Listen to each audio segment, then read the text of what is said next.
welcome back to the channel. This is going to be the second test with this truck, and before we get into that, I just want to go over some of the stuff that I've changed since the last test. So I did the camber adjustment, went from 2.5 degrees to 1.5, and that was to increase the contact patch of the front tires, because I'm just not pushing it hard enough to use the amount of camber that I originally anticipated. I'll probably work back up to that 2.5, but I'm not there yet.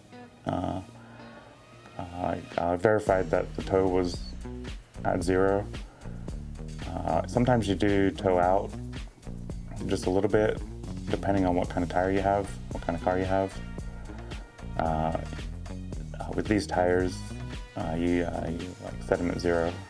The bump steer was dialed in, got that back to pretty much 0, and it was really far out. It was a lot further out than what I would have guessed, you know, based on the geometry. So I got that sorted. So moving to the rear of the car, I lowered the front mounts of the truck arms to increase that angle to kind of get a bit more bite coming out of the corner. That's going to be improved further once I lower the truck, because I could increase that angle a little bit further. But like right now, I went from the middle of adjustment all the way down to the bottom. You know, I'm just at the bottom of the car, so I can't go any further without going below the front, the frame rails. So yeah, this would be the first proper test. You know, the first test that was in the last video was more of just a shakedown, just to kind of see how it did, how far off it was, because, you know, like a scratch-built car like this, it's not going to be right. I mean, unless you have a team of engineers and you've like built multiple cars that are the exact same, et cetera, et cetera. So in this situation, it's quite a big process to get the car to drive good, but with those changes from the last test to this test, you can see how much more stable the car is in the videos. It's a lot easier to drive. It's not perfect, but it was getting rid of that bump steer and getting the camber right did huge amounts of, you know, it just felt so much better. I'm just going to show you the fastest lap from each session. The next video I put out after this will be just the raw footage from the whole day, from all the sessions, every lap. So if you want to see the progression, but in this video I'm just going to do the, you know, like kind of like the highlights, you know, like the fastest lap of each session, and yeah, let's get into it. Thanks for watching.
gonna be the end of my day here. I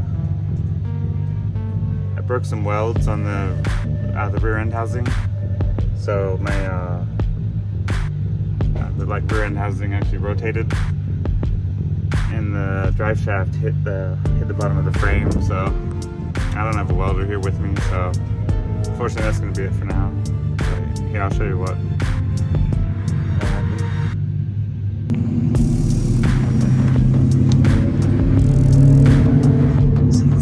happened.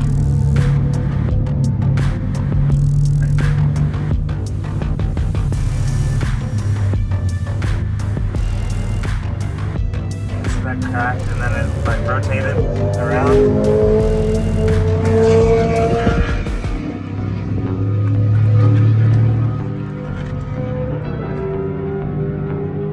It like rotated that down, and then that hit on there. It's like I got it jacked up a little bit to get it to clear, just enough to get it loaded on the truck though, unfortunately. But you can see these welds up on here.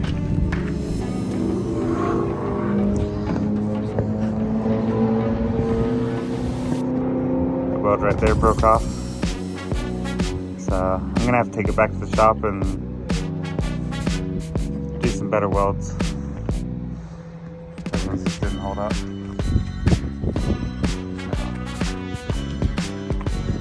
But the truck did good today. I was quite happy with it, even though it was a short day.